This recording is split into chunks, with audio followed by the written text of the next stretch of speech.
Hello viewers, তো আসসালামু আলাইকুম সবাইকে। তো তোমরা আমার এইটা সিজন 1 দেখতেছো। হ্যাঁ, আমি যেখানে যাবো এখন থেকে সেখানকার ব্লগ দিব, অথবা নর্মাল ভিডিও দিতে পারি, আর মিউজিক দিয়ে আমি দিব। বিভিন্ন এপিসোড হিসাবেও আমি দিতে পারি ভিডিওগুলা। আর তোমরা যদি এটার মধ্যে কোনো ত্রুটি পাও অবশ্যই আমাকে কমেন্টে জানিও। পরের বার আমি সেই ত্রুটিটা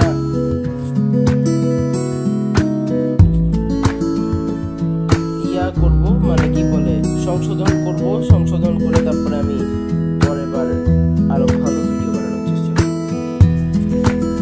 গাইজ, আমি তোমাদের এটা বলতে চাই যে রিসোর্টটা গিয়েছি, কোকোমো রিসোর্টটা, এটা আমি তোমাদেরকে সব জায়গা দেখাতে পারিনি, শুধু ডাইনিং দেখাতে পারছি। তারপর একটা গোল জায়গা আছে, ওটা লেকের পারে, ওই জায়গাটা দেখাইতে পারছি। ওইখানে বোটিং এর জায়গা আছে, ওইটা দেখাইতে পারছি। একটা ব্রিজ আছে, এটাও দেখাইলাম, কিন্তু সবকিছু দেখাইতে পারিনি তোমাদের। এটার জন্য অনেক সরি গাইস। আসলে ওখানে দেখানোর মতো কিছু ছিল না। 2-3টা লেক ভিউ কটেজ ছিল, যেগুলা ওই ব্রিজটা ক্রস করে যেতে হইতো। পাশে যে ব্রিজটা দেখতে পাইছো ভিডিওতে, ওই ব্রিজটা ক্রস করে যেতে হইতো ওইদিকে। এটা ছাড়া হচ্ছে তোমার একটা ইয়াদ আছে, বড় ডাইনিং রুম আছে আমাদের, হচ্ছে যেখানে অফিস রুম, সেটারই একটা বিল্ডিং, মানে ওইটারই বিল্ডিংটার ফার্স্ট ফ্লোরে আমাদের দেওয়া হয়েছে। ওটা হচ্ছে রুম নাম্বার 2417। প্রথম বিল্ডিংটা 6 তলা। এটার মধ্যে সব কয়টা এরকম ভাবে তৈরি করা আছে, অনেকগুলো এরকম ভাবে কটেজ আছে। এখানে হলো ক্যাবিন দিয়ে, এখানে প্রচুর ক্যাবিন ছিল। যেই জায়গাটায় আমরা ছিলাম অনেকগুলো ক্যাবিন ছিল একসাথে। এরকম আরো একটা বিল্ডিং ছিল, ওটা 4 তলা, অন্য পাশেরটা 4 তলা না, আরো বেশি, খেয়াল করিনি ভালো করে। আর ডাইনিং হলটা পুরাই 1 তলা। তোমাদেরকে তো আমি দেখাইলামই। ডাইনিং হলটা 1 তলা, এটার উপরে সিঁড়ি দিয়ে যাওয়ার একটা জায়গা আছে, যাই না উপরে কি আছে, উপরে দেখিনি। কিন্তু ডাইনিং হলটা শুধু গ্রাউন্ড ফ্লোরে। ওয়েটারদের আর বাকিদের কাছ থেকে যা শুনলাম, ওইটা শুধু নিচের তলাটা। তো রিসোর্টটা অ্যাকচুয়ালি বলতে গেলে ওইখানে মেইন জিনিস ছিল ক্যাবিন আর সুইমিং পুল। গাইস, যারা সাঁতার জানে না তাদের জন্য বলবো যে তারা প্লিজ যায় না, তাহলে ওখানে রাত কাবার হয়ে, ওখানেই তোমাদের রাত পর্যন্ত কাটাইতে হবে। বিকজ সুইমিং পুলটা হচ্ছে তোমার অনেক ডেপথ, যেদিকটা গভীর আর কি। ওইখানে আবার একটা ইয়া আছে, ওইখানে হলো কি বলে ওইটাকে, একটাই লাইফ জ্যাকেট আছে মাত্র। ওইটা পরে সবাই তো আর একসাথে একটা লাইফ জ্যাকেট হবে না, তাই না? লাইফ জ্যাকেট মাত্র একটা রয়েছে। আর সুইমিং পুল অনেকজনের জন্য। সাঁতার কি সবাই পারে? আরে একজনই সাঁতার পারবে না তাদের মধ্যে? এর থেকে ভালো ছিল না যে অনেকগুলো রিং রেখে দিত? এর থেকে তো গাইস সারা রিসোর্ট ভালো, টেরা রিসোর্ট ভালো, ফর্টিস রিসোর্টও ভালো। যাই হয়ে যাক, আমি কিন্তু নিরাশ হইনি এই সমস্ত রিসোর্টগুলো গিয়ে, কিন্তু এইটাই গিয়ে অনেক নিরাশ হইলাম গাইস। আর এর আগে গেছিলাম Purbachal river view resort.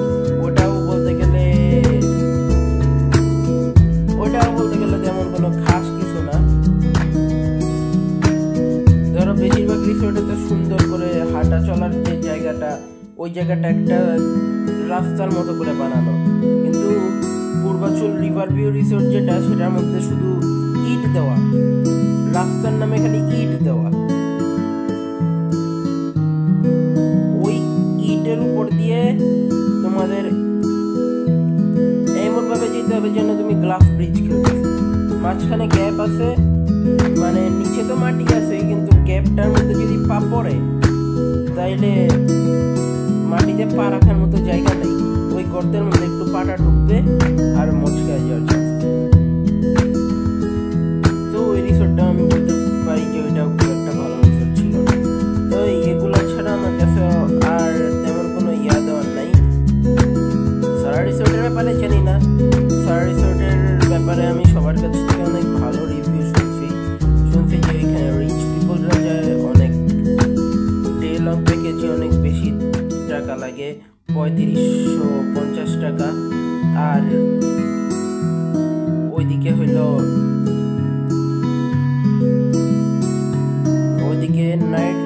Night stay package অথবা ওই 2 রাত 3 দিনের যে স্টে করার প্যাকেজ, এগুলো আমি জানি না এগুলা কত, এই প্যাকেজগুলোর প্রাইস কত এগুলো আমি জানি না। জানলে তাহলে দেখি, তাহলে তোমাদেরকে জানাবো। আর তোমাদের কারো জানা থাকলে আমাকে অবশ্যই কমেন্টে জানাতে ভুলো না। আমি এর পরের বার সেখানেই যাওয়ার কথা ভাবছি, তবে আমি একা যাচ্ছি না, আমার কিছু মানে ফ্যামিলির মধ্যে আত্মীয় স্বজন না, ফ্যামিলির বাইরের আত্মীয় স্বজন নিয়ে যেতে চলতেছি। তো তখন তোমরা দেখতে পাবে আমরা যারা ইয়াং জেনারেশন আছি তারা সবাই মিলে একসাথে ভিডিও বানাবো, তোমাদেরকে জানানোর চেষ্টা করব যে কার কিরকম অভিমত।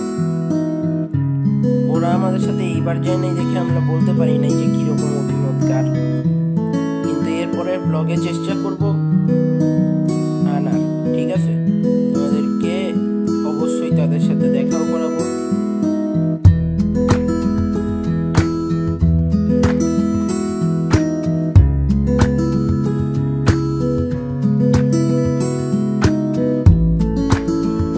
আচ্ছা ঠিক আছে, যাই হোক গাইস, আমি তেমন কিছু আর কথা বাড়াবো না, এখন মাগরিবের টাইম হয়ে গেছে, তো আমি পড়তে বসবো। তো তোমরা ততক্ষণ পর্যন্ত আমার এই ভিডিওগুলো দেখতে থাকো, লাইক করতে ভুলো না, বাকিদের সাথে শেয়ার করতে এবং আমার চ্যানেল সাবস্ক্রাইব করতে তো ভুলোই না।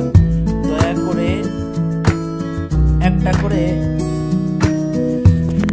লাইকের উপরে এইভাবে মার্শাল আর্টিস্টদের মতো করে একটা ঘুষি বসায় যাও।